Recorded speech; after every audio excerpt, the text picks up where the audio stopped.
I always love it when the universe gives us beautiful examples of that which we teach about. You know, you can give theoretical, philosophical teachings, but it's always so beautiful when the universe actually gives you examples. And here in India, I mean all over the world, but especially in India, electricity goes on and off, lights go on and off, internet goes on and off, things work, they stop working. And it's just part of the flow of life. And when you first come in from abroad, especially if you're coming from a country where electricity usually doesn't go, internet doesn't go, things don't just stop working with the frequency that they do here, it's unsettling for people a lot in the beginning. And you'll see people will get very upset and disturbed. Oh my God, the electricity's gone. Is it going to come back? When will it come back? What's going to happen? The internet goes out. Oh my God. And it's such a beautiful reminder that no matter how much we set in the world around us, no matter how advanced we get, this technology, that technology, this equipment, that equipment, this, that. I mean, our ability to set the world around us just keeps increasing and increasing. Now we have devices, you don't even need to turn your lights on and off. You just say, Alexa, the lights, or whatever you might say to your device, and lights go on and off, and your music goes on and off, and we're getting more and more advanced in our ability to control, to micromanage our universe. And in many ways, it's nice, it's convenient, it saves you the calories from having to stand up and actually turn your lights on and off, or the music on and off, or whatever it may be. But the dilemma with it is it hypnotizes us into actually thinking that things are under our control. It hypnotizes us into thinking, oh yeah, I can make this happen and that happen and this happen, and just a flick of a switch. You're just saying something. Alexa this, Siri that. And it hypnotizes us into a situation in which, when things outside suddenly behave like the nature of the universe does, which is it goes up and down and things change, and it rains one day and doesn't rain the next day, and storms. I mean, this is the nature of nature. Weather changes, seasons change, behaviors change. Everything in the universe keeps changing. And so I always love when we have just those moments. The electricity goes out in the middle of something. Internet's out, this is out, that's out, this, because it's such a beautiful reminder, oh yeah, I'm not actually in charge. I can't actually wave a magic wand and bring back the electricity. I have to just sit here and meditate and wait. Oh yeah, I can't actually bring back the internet. I have to just use what we call the internet. Go within instead. Oh yeah. And it's such such an important reminder, I think, about the nature of nature and the nature of life, and to kind of break us momentarily out of this hypnosis that everything's under our control. And to teach us, even if it's just momentarily, about going with the flow. You know, that was a very kind of hippie-ish slang expression a few decades ago, but there's a real power in it, and a real teaching and a real importance in it. You know, we live on the banks of this flowing Ganga River. And so you really start to see the importance of aligning yourself with the flow of the universe. Oh, she's going this way today. Okay. Because you recognize, well, if I'm trying to go that way, it's not going to be very successful. Or I'm going to use a lot of energy, I'm going to get really tired, and I'm not actually going to go very far. And so these moments of the universe not doing what we want or not doing what we expect I always take them opportunities to just go with the flow. Is there something different we can do? So fortunately, the lights and electricity are back on, but I'm always appreciative for those moments of teaching that just pull us out of that idea that everything's in our control and we've got it all planned and set, and bring us back into an awareness. Oh yeah, there's a flow to the universe. And my happiness, my peace, my grounding is not about me controlling the universe or me somehow diverting the flow or changing the flow, but me aligning myself with that flow. So whenever those sorts of things happen in your life, instead of the typical, slang words or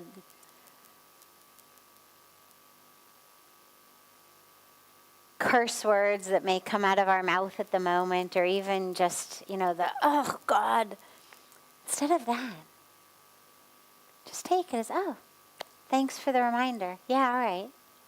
Let's go with the flow 101. And just take life like that. Whenever it doesn't go your way, just assume this is go with the flow 101 class. And how are you going to do? So we all passed tonight with beautiful flying colors in our meditation, but it's a great lesson for life. And starting as usual with a question that's come from our internet audience joining us from all over the world. And then I'll open it up to any questions that any of you may have. So have your questions ready if you have any, and just raise your hand when we're done taking the first one.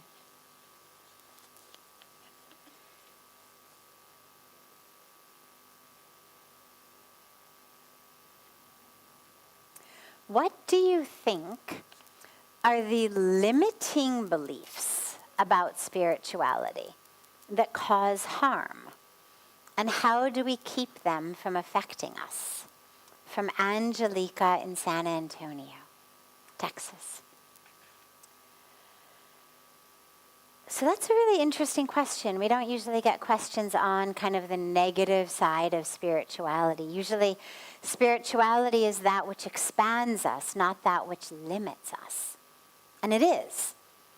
In its fullest, purest, deepest sense, I don't think there are any limiting beliefs of spirituality that harm us.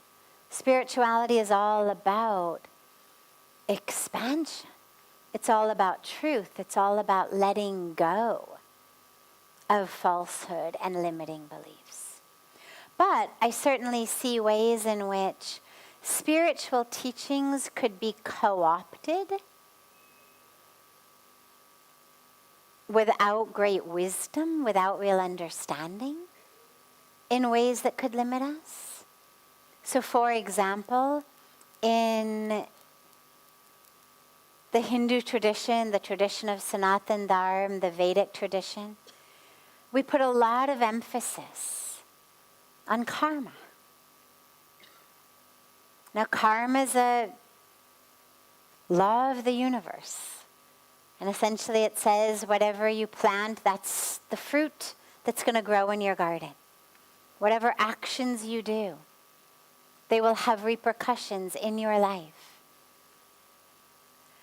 But I could certainly see, and you do see, how without a full understanding of not only karma, but free will, because it's our free will that leads us to engage in action. Karma means action. So it's not that someone on some cloud is pulling our strings and making us do actions because it's somehow karmically determined. Our own free will is that which is leading us to create choices, decisions that lead to actions, karma, that lead to consequences, what we call the fruit of the karma. But without wisdom and understanding, karma can absolutely become an excuse. People can say, oh, well, I guess I'm just not meant to succeed. I guess it's not in my karma. Which isn't actually even semantically a right use of the word, but you hear people say it all the time. Oh, I guess I'm just not meant to be happy. I guess I'm just not meant to succeed. I guess I am only meant to suffer or fail. I guess that's what is in my destiny or my stars. I guess because of my karmic past, I am only meant to fail, suffer, lose. And that's a limiting belief. It's false.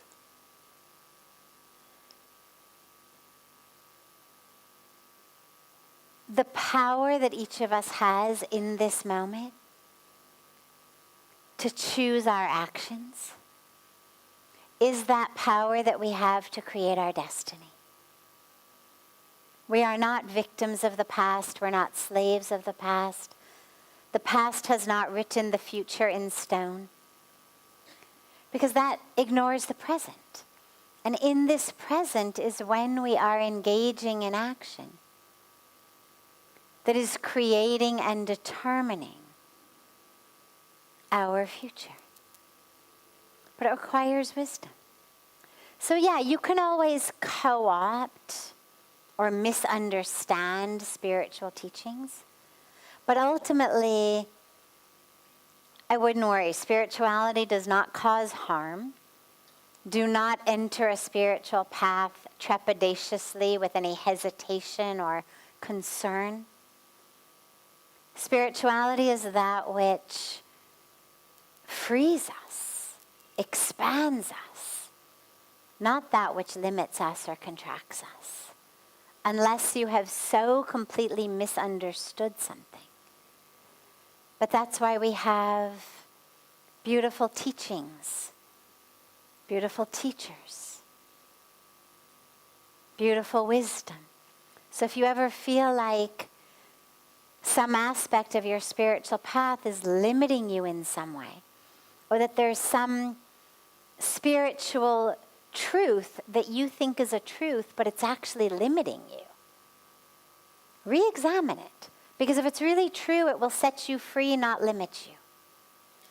The truth never enslaves us, never paralyzes us.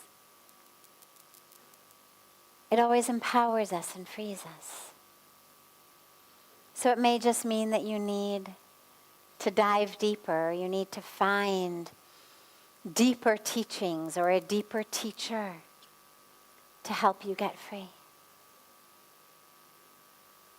But a very interesting and unusual question, so thank you to Angelica. Any questions here? Yes. He's running after you with the microphone. There you go. Yes. Which tools can we use to avoid validating our actions against the outside look? Which tools can we use to avoid Validating our actions against the outside look. Against the outside? Look.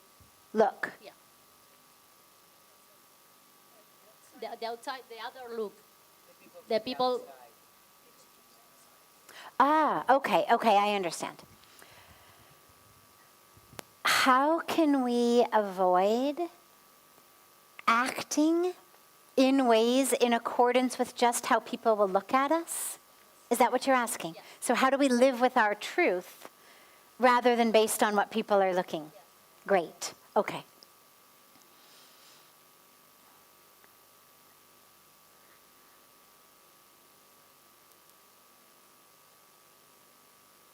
Many of us, most of us even, I could say, can look back on our life and think of at least one moment, if not far too many moments, in which we didn't really live true to the truth of who we are, what we believe, what we think, what we feel, what we know, because we were worried about what other people would think, what they would say, how it would look to them. And the dilemma with that is that we end up really losing our lives in that. We spend so much of our life trying to simply make other people like us, trying to conform to what we think people will like in how we look, in how we act, in what we do. Social media, of course, has made this even worse. What do I have to do to get likes? Right? I mean, it's really created almost an illness around that which already was a problem. And the way to do it is to simply check in with yourself. Ask yourself, think of a time. Think of a time in which you did not speak your truth, live your truth, embody your truth, because you were worried about what people would say, or because your truth was not in alignment with the group or the culture or the circle.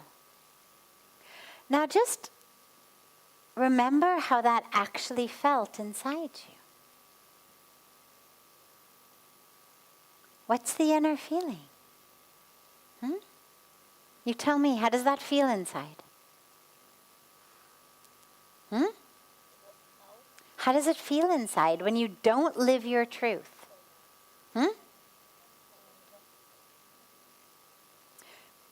How does that feel? Yeah, like I'm not myself, she said.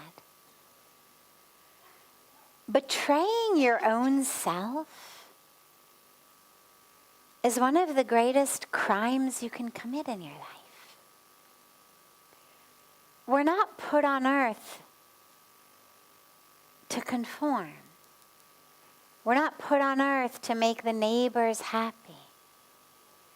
We're not put on earth to make sure that, when the community meets our parents, they say, "Oh, wow, look at your kid. Look, God, you must be so proud."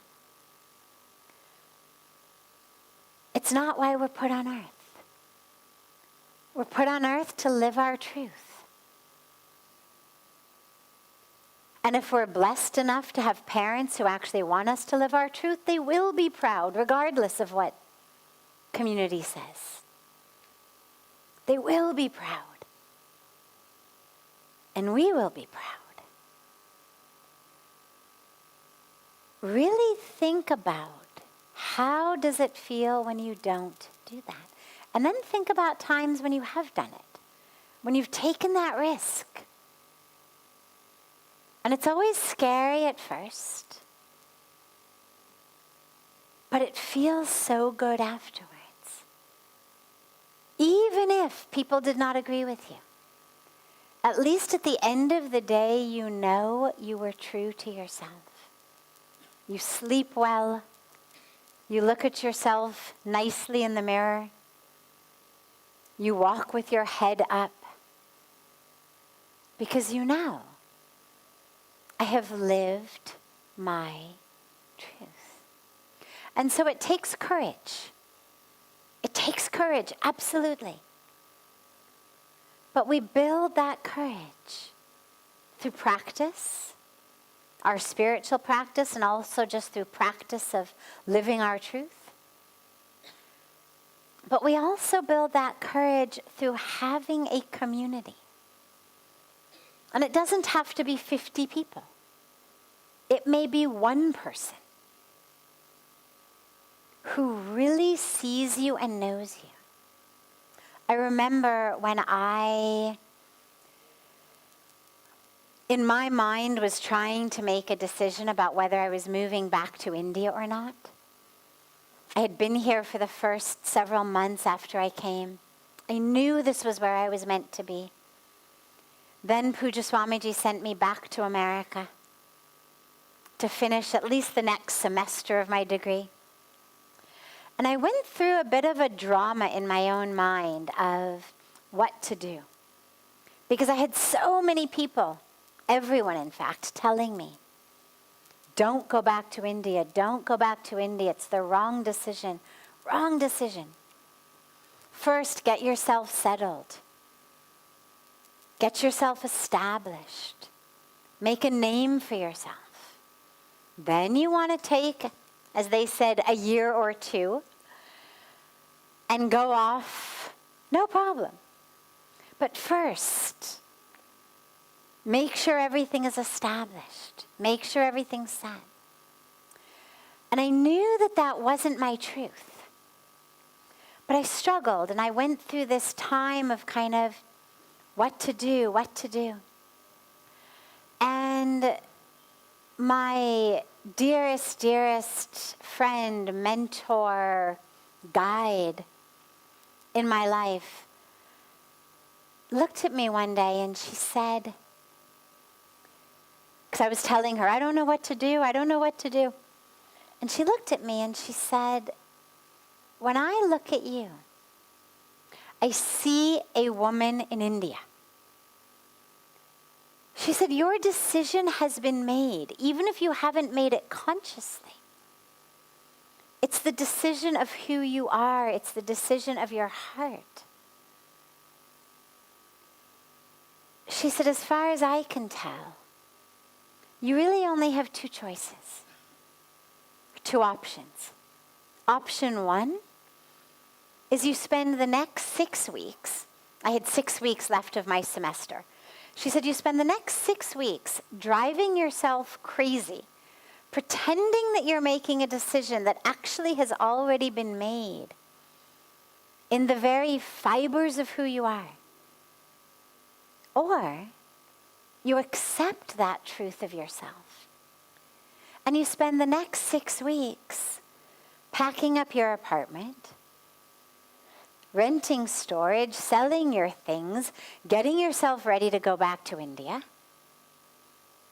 in alignment with that truth. My community was one. Actually, I take it back, it was two. There was another wonderful mentor who also, but they were both people who were much older than I was. Not peer group, not family, not people at school, not my regular circle of friends or community. 100% of every one of them who said, not a good decision. But that's the point. You don't need a community of 50. If you can have at least one person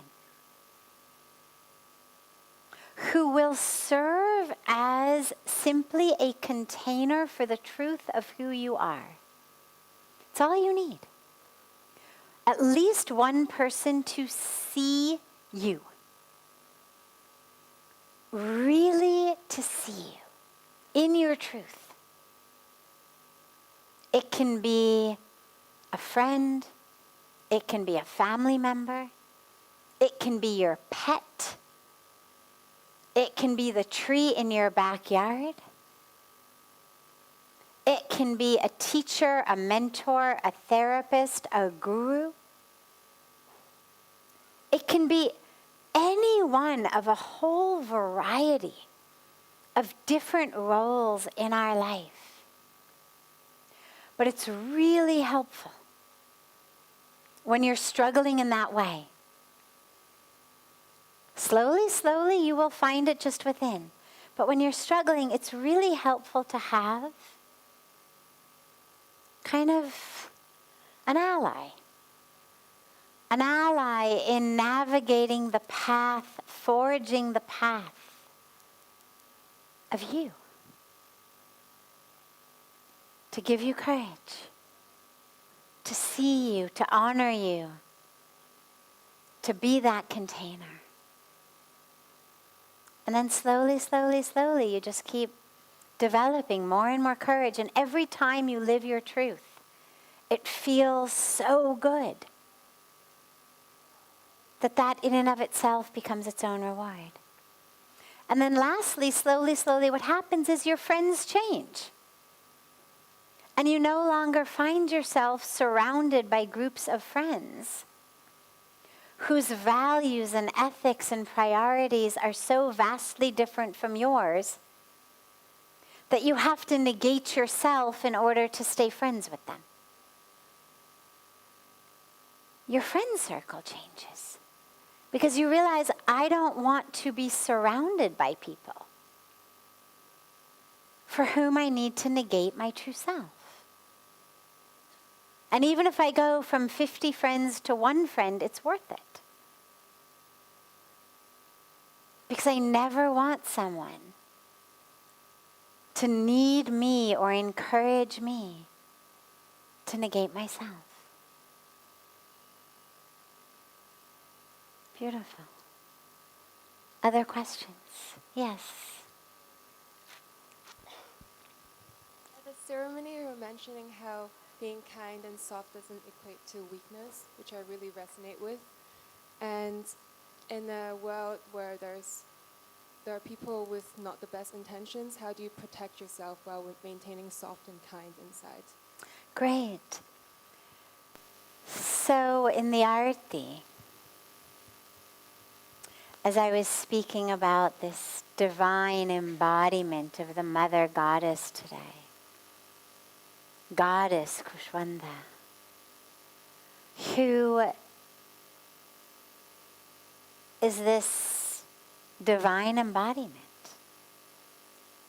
of love, softness, tenderness, light, caring, who created the universe with just a bit of her smile. That smile that's so powerful that just a bit of it actually created the entire universe. But I was saying in the Arti that one of the things I love about her is out of her 8 arms, 6 of them carry weapons.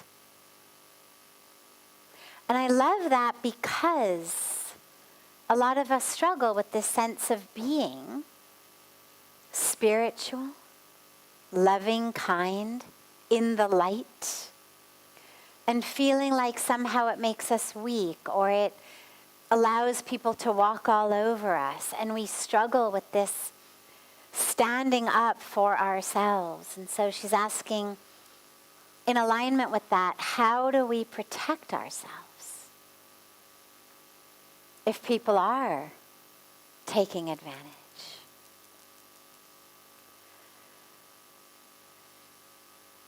So it depends on the situation. In most cases, I would say avoid those situations if you can. Not if it requires you to be severely inconvenienced, But for example, if there's a park that you walk through on the way to work, and one day you're walking through the park and a mad dog bites you. We say mad dog because the poor dog, it's not his fault. He's sick, he's got rabies, that's why they bite like that. Okay, so you got attacked by this mad dog.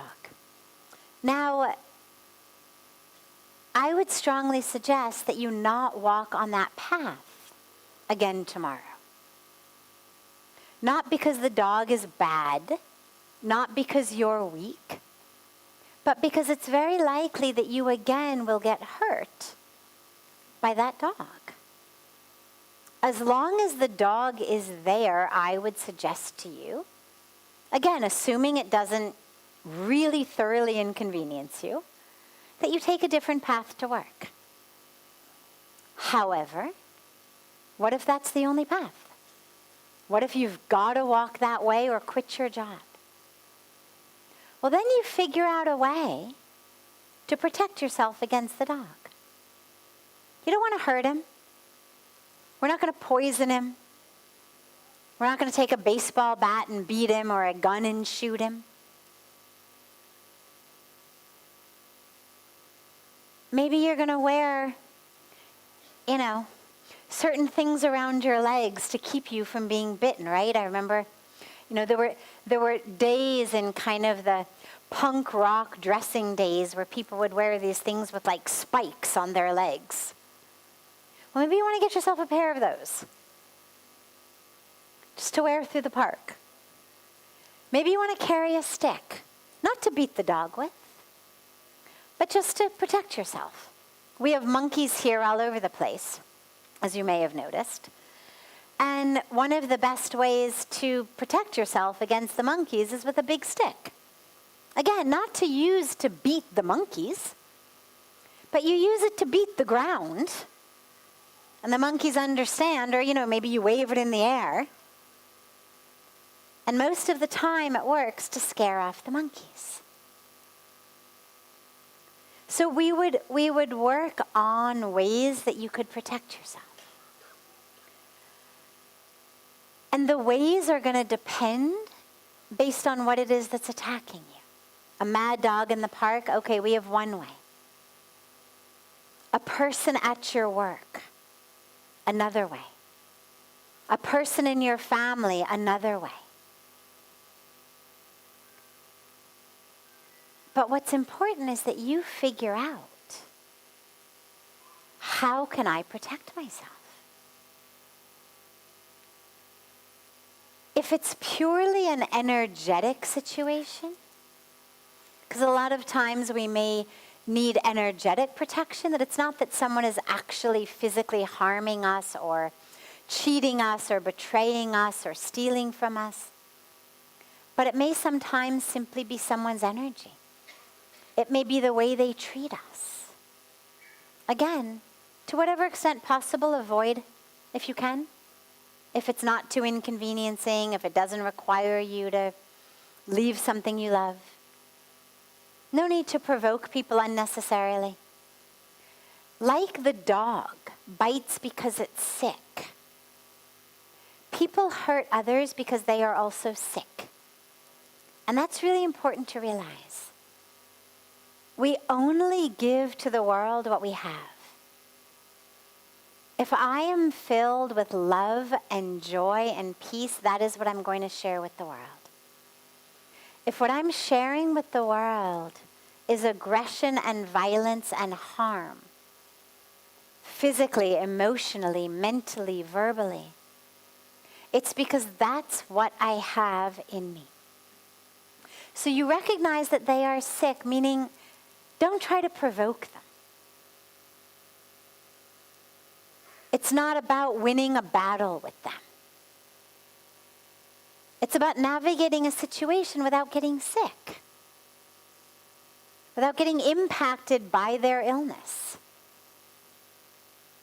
If someone has the stomach flu, you don't hate them, but you don't go up really close and like tickle them and wait till you get vomited on. You understand this person's got the stomach flu, like they keep vomiting all over the place. Why do you want to provoke that person into vomiting on you? You don't. You'll love them or respect them or care for them, but you need to protect yourself. One of the ways to do that on a purely energetic level is what I call the wetsuit technique, and it's one of my favorite techniques. It's very easy and no one has to know you're doing it. In your morning meditation, or just before you're going to go into that situation, envision yourself literally putting on a wetsuit. Now, a wetsuit works in a very interesting way. It doesn't keep us dry. What it does is it lets in a tiny little bit of water that our body heat warms up, and then that tiny little bit of water stays in the wetsuit close to our bodies when we go into the cold ocean. So we are in a cold ocean, but actually we are surrounded by warm water. And so what you do is you zip up the wetsuit. And then you spend a moment or two filling it energetically with your energy. Your energy of joy, of love, of peace. And you fill that entire space in your spiritual cosmic wetsuit. And then you walk into whatever situation you need to walk into. Not trying to change them, not needing to fight them. Scuba divers don't worry about warming the ocean. They just need to warm a tiny bit of water in their own wetsuit to stay warm in the ocean. And in the same way, don't worry about changing that person or that group of people or that situation. Just make sure that you are surrounded energetically by your own energy of warmth, of love, of truth, of light. And then when you're out of that situation, take off your wetsuit and allow yourself to once again be in an energetic exchange with the world around you. So you don't want to move through the world feeling that protected, but just in the situations where you need to, you use it. Like scuba divers don't live in their wetsuit. They just use it when they go scuba diving.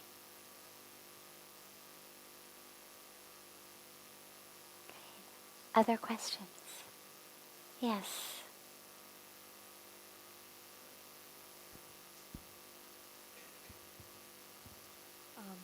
How do you deal with unrequited love while still remaining in contact with that person because you know they add value to your life?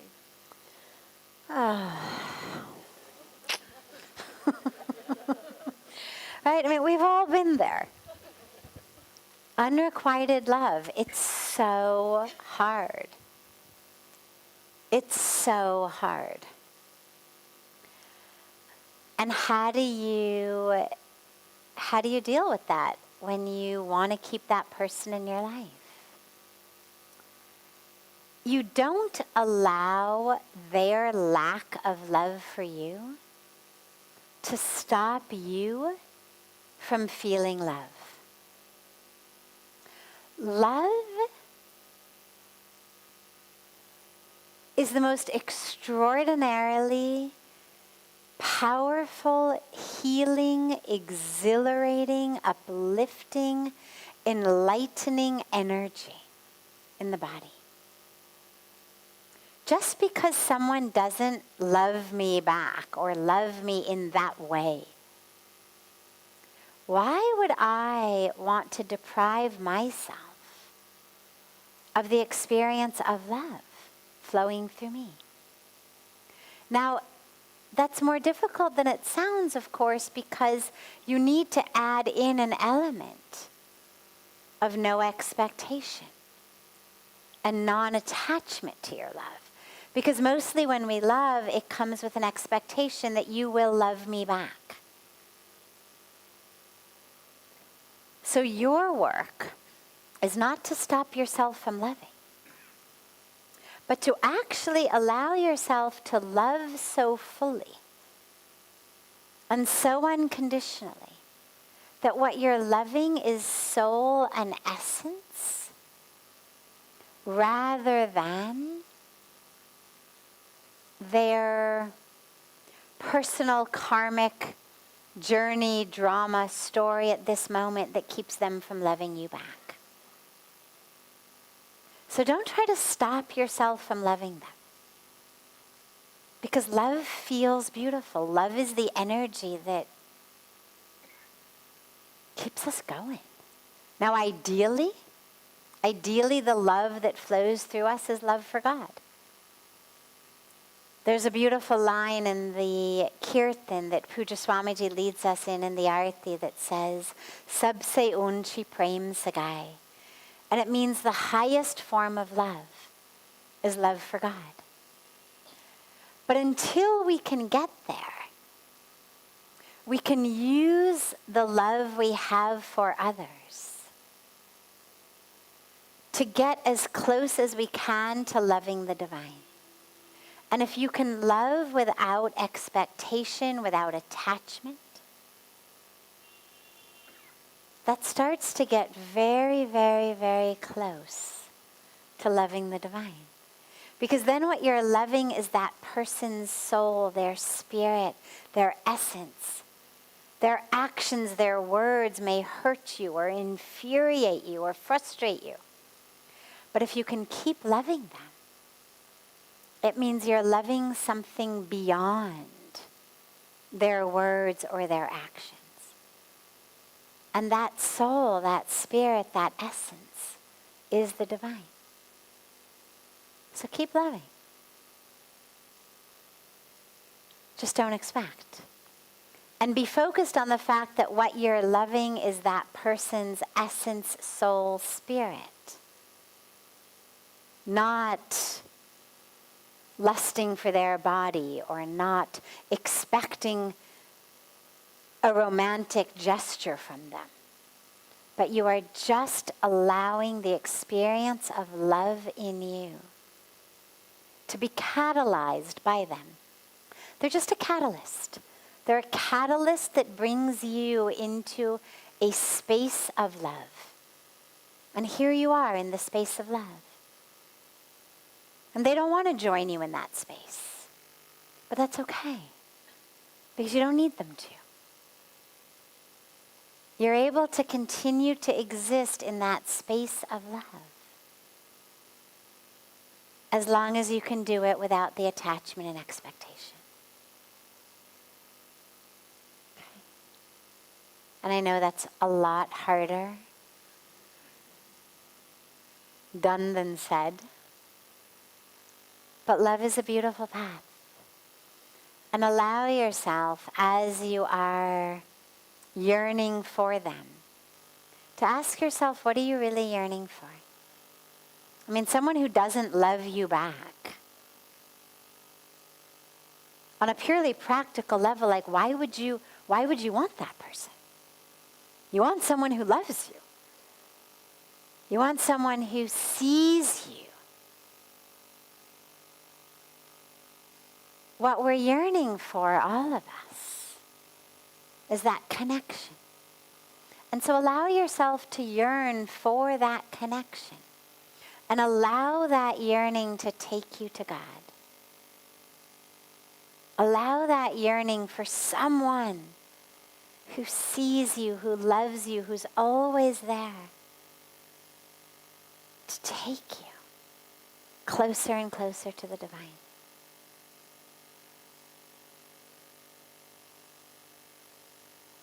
Beautiful. Have a beautiful rest of your evening, everyone.